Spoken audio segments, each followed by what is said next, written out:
Assalamualaikum warahmatullahi wabarakatuh. Nama saya Andi Muhammad Alvin Faransyah dari kelas 10 IPA 1. Dan hari ini saya akan melaporkan hasil observasi MPLS. Apa tujuan dari observasi ini? Yaitu untuk mempelajari bagaimana sifat-sifat siswa di SMA AN 82 dan untuk mempelajari apakah guru-guru sudah mahir dalam mengatur dan menangani siswa-siswa yang tidak sopan. Apa tujuan dari MPLS? MPLS memiliki tujuan untuk memperkenalkan siswa dan siswi ke lingkungan sekolah supaya peserta didik lebih mudah beradaptasi ketika sekolah sudah normal atau sudah dimulai, dan mengenalkan siswa kepada program-program di sekolah seperti ekskul pramuka, ekskul minat, seperti band, cheerleader, dan lain-lain, dan cara pelajaran, dan tentu untuk mengenalkan guru-guru kepada peserta didik.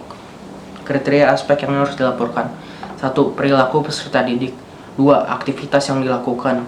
3. Kemahiran guru dalam mengatur acara. 4. Kakak-kakak kelas yang mengikuti acara MPLS. 5. Bagaimana guru menangani siswa yang tidak sopan. Hari pertama, Senin, 13 Juli 2020. Di hari pertama, siswa dan siswi masuk di acara Zoom dengan lancar, dan guru sangat profesional dalam menangani volume siswa yang sangat banyak. Jumlah siswa pun konsisten dan hanya dikit yang tidak mengikuti acara Zoom MPLS. Dan tentunya jumlah siswa yang hadir sesuai dengan siswa yang registrasi. MC menyampaikan peraturan MPLS dengan baik dan jelas. Pada pembukaan siswa masih kondusif dan disiplin, tetapi sayangnya chat forumnya sangat beracun dan dipenuhi dengan kata-kata yang kecut atau tidak sopan.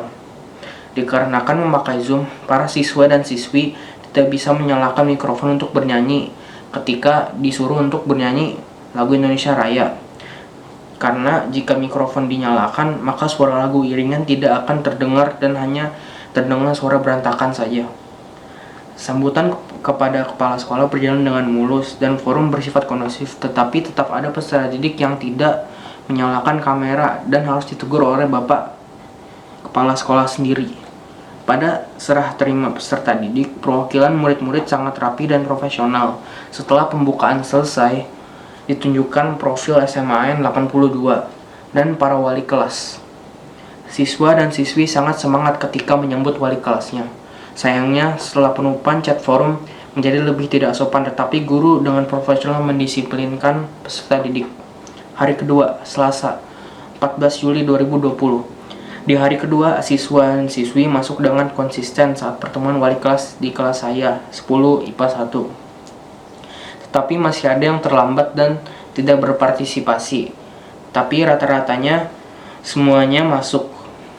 Tetapi volume peserta didik di acara utama mulai menurun. Ada banyak peserta didik yang tidak berpartisipasi pada MPLS hari kedua.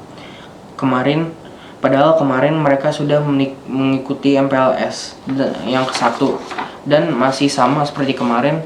Para bapak dan ibu guru sangat benar dalam mengatur peserta didik di forum dan Zoom walaupun jumlah peserta didik sangat banyak. Forum chat lebih terkontrol, kondusif dan disiplin, tetapi masih sedikit tidak sopan dalam cara berkatanya. Walaupun acara belum mulai, banyak peserta didik yang izin ke toilet. Tapi saya tidak bisa memastikan berapa yang berbohong. Ketika Pak Sidik menyampaikan materi tentang kesadaran berbangsa dan bernegara, kualitas videonya kurang bagus. Screen recordernya juga kurang bagus kualitasnya. Slide-nya tidak kelihatan karena huruf-huruf dan gambarnya hanya sekedar pixel saja, bukan gambar yang utuh. Tetapi penjelasan Bapak Sidik sangat jelas. Pada materi belajar efektif yang disampaikan oleh Ibu Rizky Maliha, peserta didik sangat kondusif. Kualitas video Ibu Rizky jauh lebih baik daripada kualitas video Bapak Sidik. Beberapa peserta didik pun responsif ketika diberikan pertanyaan. Penjelasan Ibu Rizky juga baik dan jelas. Di materi bijak dalam menggunakan teknologi yang disampaikan oleh Ibu Rahmati Sakinah juga jelas. Kualitasnya videonya sangat bagus dan kualitas screen sharingnya juga sangat rapi dan tidak hanya pixel. Tapi sayangnya ada peserta didik yang menerapkan sifat tidak baik, yaitu mencoret-coret slide screen sharing supaya peserta didik lain tidak bisa melihat.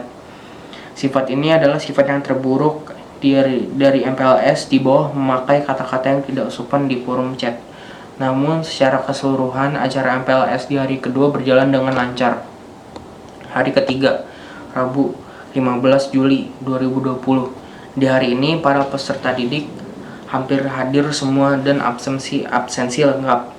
Kebanyakan peserta didik mengikuti acara terakhir ini, tetapi ada guru yang telat di acara ini, dan alhasil acara terasa terburu-buru dan kurang profesional.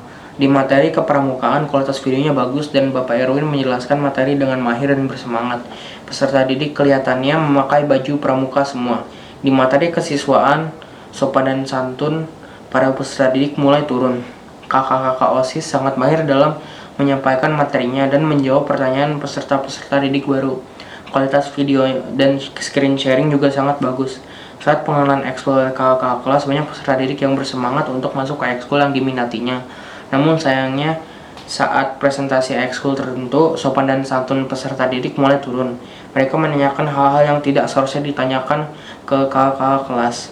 Banyak peserta-peserta didik laki-laki yang menggoda kakak kelas, yang merupakan perilaku tidak sopan ketika dilakukan di MPLS. Namun di sisi positifnya, banyak peserta didik yang menanyakan hal yang penting seperti cara mendaftar, sosial media suatu ekskul, dan lain-lain. Ketika materi melecehkan potensi diri dibahas oleh Bapak Yusuf mulai, peserta-peserta didik sudah merasa lelah dikarenakan terlambatnya guru di awal acara karena kehabisan waktu. Acara penutupan dan materi tersebut terasa dikebut yang membuat peserta didik bingung. Itulah laporan MPLS dari saya. Assalamualaikum warahmatullahi wabarakatuh.